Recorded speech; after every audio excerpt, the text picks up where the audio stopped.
반갑습니다. 정전 이야기꾼 방길튼 교무입니다. 이번 시간에는 동포 보훈의 결과에 대해서 살펴보겠습니다. 동포 보훈의 결과도 두 단락으로 나눌 수 있습니다. 첫째 단락은 우리가 동포 보훈을 한다면 자리 이타에서 감화를 받은 모든 동포가 서로 사랑하고 즐거워하여 나 자신도 옹호와 우대를 받을 것이요, 개인과 개인끼리 사랑할 것이요, 가정과 가정끼리 친목할 것이요, 사회와 사회끼리 상통할 것이요, 국가와 국가끼리 평화하여 결국 상상하지 못할 이상의 세계가 될 것이니라 까지입니다. 자, 동포 보훈의 주체는 우리입니다. 우리가 이렇게 시작하니까요. 나를 포함한 우리 모두입니다. 동포 보훈은 각자 개인에게만 한정돼서 그쳐서는 안 됩니다. 나를 비롯해서 모두가 실행해야 되는 것입니다. 나부터 시작하여 모두가 함께 협력하고 합력해야 되는 것입니다. 첫 단락의 우리가 동포 보훈을 한다면을 풀어본다면 동포 보훈의 강령을 따라 동포 보훈의 조목을 일일이 실행한다는 뜻으로 이런 말이란 거죠. 항상 공정한 자리에서 자리타우토로서 사농, 공상, 금수, 초목의 동포를 대한다는 그러한 뜻이라고 읽을 수 있을 것입니다. 자리타우토는 텅 비어 고요한 일원상 자리에서 드러나는 동포성입니다. 동포의 진리성입니다. 즉 공정한 일원상 자리에서 드러나는 자리타우도를 동포성이라고 하는 것이며, 자리타우도는 우리가 자리타우도라고 할 때 이 자리타우도는 공정한 상호관계요 거래이며 공정한 기회균 등으로 쌍방이 이로운 방향으로 가는 길이다, 이렇게 말할 수 있을 것입니다. 우리가 공정한 자리에서 자리이타로서 동포 보훈을 하여 자리이타의 동포성이 드러날 때 모든 동포가 감화를 받게 되어 서로 사랑하고 즐거워하게 되는 것이 동포 보훈의 총괄적인 결과라 말할 수 있을 것입니다. 이 총괄적인 결과는 나 자신으로부터 개인, 가정, 사회, 국가의 관계로 전개되는 것이죠. 먼저 나 자신 옹호를 받고 잘 대우해주는 우대를 받게 될 것이며, 가정과 가정끼리는 서로 자리이타로서 만나면 만날수록 친하고 화목하는 친목이 돈독하게 되며, 사회와 사회끼리 정치단체, 경제단체, 학술단체 등등 모든 단체가 서로 자리이타로서 교류할 때 마음과 뜻이 상통하게 되며, 국가와 국가끼리 서로 자리이타로 교역할수록 정치적으로, 경제적으로, 문화적으로 전쟁이 없는 평화가 더 두터워지게 되어 결국 상상하지 못할 이상의 세계가 된다는 것입니다. 이처럼 자리이타의 동포성이 실현되는 동포 보훈의 세계는 어떤 세계? 상상하지 못할 광대무량한 낙원인 이상세계가 된다는 것입니다. 둘째 단락입니다. 그러나 만일 전 세계 인류가 다 보훈자가 되지 못할 때 혹 배은자의 장난으로 인하여 모든 동포가 고해 중에 들게 되면 구세 성자들이 자비방편을 베푸사 도덕이나 정치나 혹은 무력으로 배은 중생을 제도하게 되나니라 라고 밝히고 있습니다. 자, 두 번째 단락에서 배은자의 장난 그리고 구세성자의 자비방편이 등장합니다.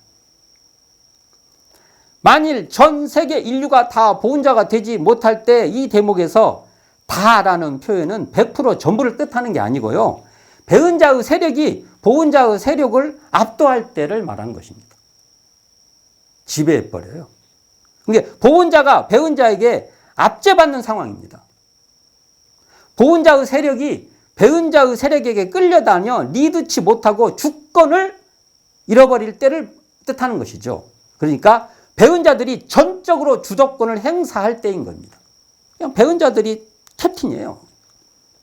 이러한 배은자들이 주도권을 잡게 되었을 때 혹 배은자들이 장난을 칠 수 있다는 것입니다. 배은자들의 장난은 자신들의 욕망을 만족시키기 위해서 많은 동포들에게 폭력을 가하는 것입니다. 우리가 역사적으로 최근 세에는 히틀러가 그 대표적인 예가 될 것입니다. 여기서 혹이라는 표현이 나왔는데 혹은 반드시 그렇다는 것이 아니라 배은자들이 주도권을 잡는 상황에서는 그럴 수 있다는 것이죠. 그럴 확률이 아주 높다는 것입니다. 그러면 모든 동포들이 고해 중에 들게 된다는 것이죠. 여기서 모든 동포는 대부분의 동포다, 이렇게 이렇게 밝힐 수 있는 것이죠. 전 세계 인류가 보훈자가 되려는 노력이 부족할 뿐만 아니라 배은자를 묵인해버리고 암묵적으로 동조하면 이게 문제죠. 묵인하고 동조하는 게 문제죠. 배은자의 세력이 점점 커져서 세상은 배은자의 지배에 들게 되고 끝내는 아까 묵인하고 암묵했던 그 배은자에게 동조했던 사람마저도 탄압을 받아 고통받게 된다는 것이죠. 궁극적으로는 배은자에게 묵인하고 동조한 사람도 끝내는 다 탄압받는다는 것입니다. 배은 중생은 자신이 배은자라는 것을 그냥 자기 스스로 무시해버려요. 몰라요. 그래서 배은 중생은 무엇이 보은이며 배은인지를 모르기에 배은을 하는 것이며 또한 안다 할지라도 실행하지 않는 그러한 중생이다. 이렇게 말할 수 있죠. 배은자가 장난을 쳐서 모든 동포들이 고해에 드는 말세에 이러한 배은 세상을 구제할 구세성자가 출현하게 된다는 것입니다. 앞에 이렇게 배은자들이 막 장난을 쳤지 않습니까? 이때 구세성자가 출현하게 되는데 구세성자는 자비방편으로서 도덕이나 정치나 무력을 베풀어서 배은 중생을 제도한다는 것입니다.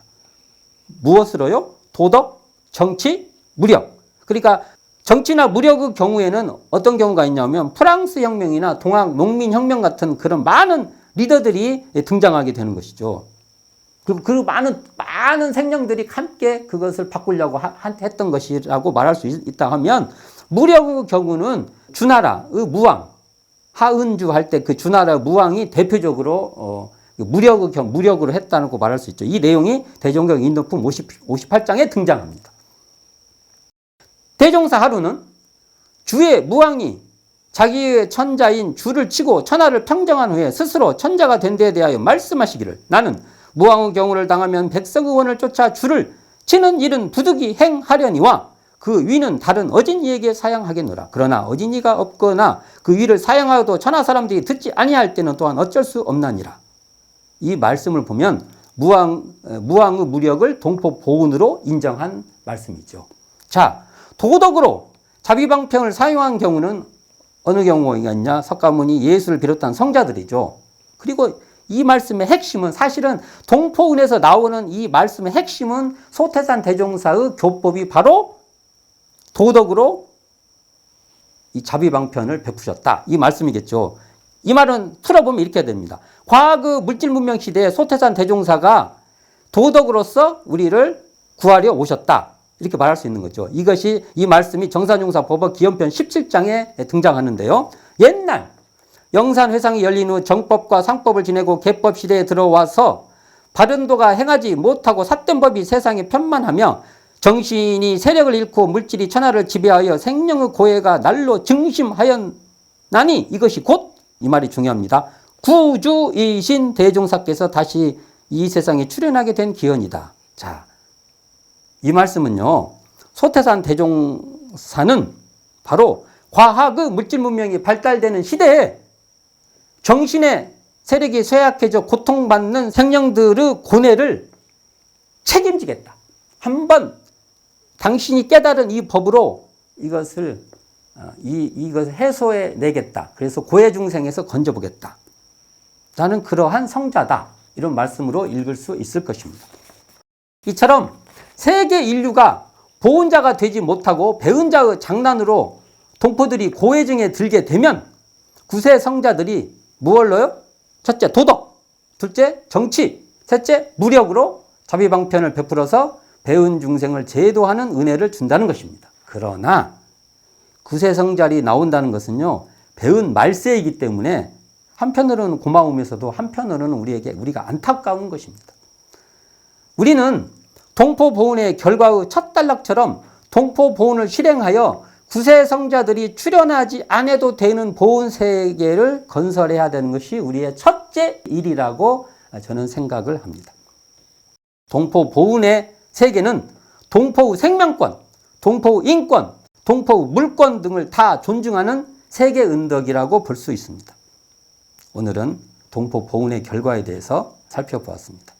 감사합니다. 지금까지 정전이야기꾼 방길등 교무였습니다.